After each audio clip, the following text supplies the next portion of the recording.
పాక్ నువ్వు మారావా? ఈ పాకిస్తాన్ని చూస్తుంటే మన టాలీవుడ్ డైరెక్టర్ డైలాగ్ ఒకటి గుర్తుకొస్తుంది. నిన్ను ఎన్నిసార్లు కొట్టించి చంపినా చావని పామువిరా అన్నట్టు పాక్ ప్రభుత్వం వ్యవహరిస్తుంది. నిజంగా పాక్ మరోసారి వక్రబుద్ధి చాటుకుంది. ఇటీవల భారీ వర్షాలు వరదలకు నష్టపోయిన వారిని ఆదుకునేందుకు నిధులను సేకరించింది. అయితే వాటిని బాధితులకు పంచకుండా ఆపరేషన్ సింధూర్లో ధ్వంసమైన లష్కరే తోయిబా ఉగ్ర స్థావరాల పునరుద్ధరణకు మళ్లించింది. అంతకు ముందు ఎల్ఏటీకి పాక్ 1.25 కోట్లు మంజూరు చేసింది. పునరుద్ధరణకు మొత్తం 4.7 కోట్లు ఖర్చవుతుందని పాక్ ఆ నిధుల సేకరణలో నిమగ్నమైందని భారత నిఘా వర్గాలు తెలిపాయి. ఈ సంవత్సరం ఏప్రిల్ 22న జమ్మూ కాశ్మీర్లోని పహల్గామ్ వ్యాలీలో ఉగ్రవాదులు సామాన్యులపై దాడి చేసి వారిని హతమార్చిన సంగతి తెలిసిందే.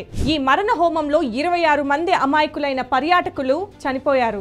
ఇందుకు ప్రతీకారంగా భారత్ ఆపరేషన్ సింధూర్ చేపట్టింది. పహల్గామ్ ఉగ్రదాడికి ప్రతీకారంగా పాకిస్తాన్ ఆక్రమిత కాశ్మీర్లో ఉన్న 9 కీలక ఉగ్ర స్థావరాలపై దాడులు చేసి వాటిని ధ్వంసం చేసింది.